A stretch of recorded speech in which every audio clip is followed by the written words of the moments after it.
front of Supreme Court justices tomorrow on a push to overturn existing legislation and legal precedent. Lee Carter took her 89-year-old mother, Kathleen, to Switzerland for her assisted death in 2010. She joins me live along with her husband, Hollis Johnson. Welcome to you both. I see you got the Dying with Dignity scarves on. You're ready tomorrow? We do. Big day tomorrow. It is. Tell me, if you could, Lee, how your mother died. Tell us what happened there.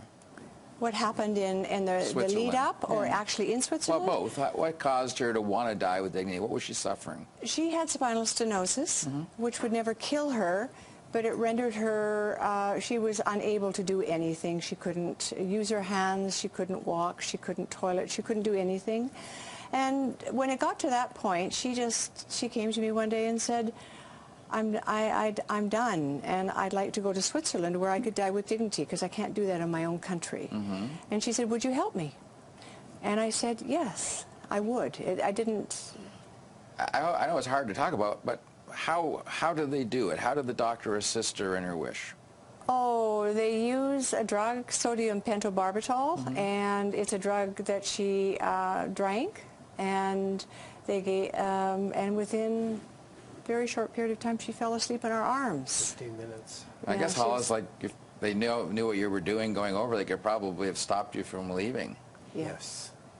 Every decision that we made had to be made in the shadow of the criminal law, because we could have been prosecuted when we returned, or certainly for Katie, it could have put kibosh on our plan to exit the country so that she could get her wish. A lot of people, I suspect, and I've got some personal involvement in this, where I know when it's happened before, where people die now, accelerated death, for want of a better term. Doctors don't assist, but they look the other way. They deny you treatment. And why not leave it the way it is now? Why do we need the next step? There's a lot of people out there that can't get that accelerated death, aren't there? That they don't have someone that they could ask to do that. And I remember Gloria Taylor saying it gave her a great peace of mind when she was told that she could have that right. And so I think it would just, it's the ability to know that you can. Stephen Harper said today he would not entertain reopening that debate. I don't know, Hollis, does that mean nothing matters tomorrow, that nothing will change if the Prime Minister's not willing to reopen it? Well, thankfully we have the courts and the BC Civil Liberties Union. I think politicians are loath to touch this issue because of the implications, and so I'm really thankful for the BC Civil Liberties and for the courts. And we've watched this now through the BC Supreme Court and the Court of Appeal, and we're at the final show. I'm anticipating the discussion I'll be having with my next guest who's intervening in the Supreme Court case, but I wanted to ask you this, Lee Carter. How do you put in place mechanisms so that you don't prevent this from going too far? I mean, some people might say, oh, you know, we've got a rich relative and you want to hurry them into the hereafter because there's a lot of money at stake or whatever. How do you make sure that doesn't happen? You don't get mercy killings or for other reasons? Well, I think that there's jurisdictions in Washington and Oregon where it's been in place for some time, and there are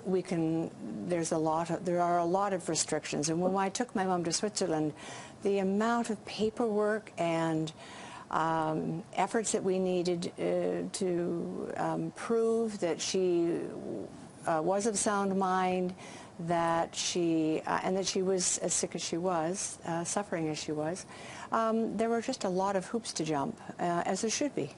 As it should be. But what about a person that's not of sound mind, that's suffering a lot, I guess? But then that would be determined, wouldn't it? We had to see a doctor twice in Switzerland, for example.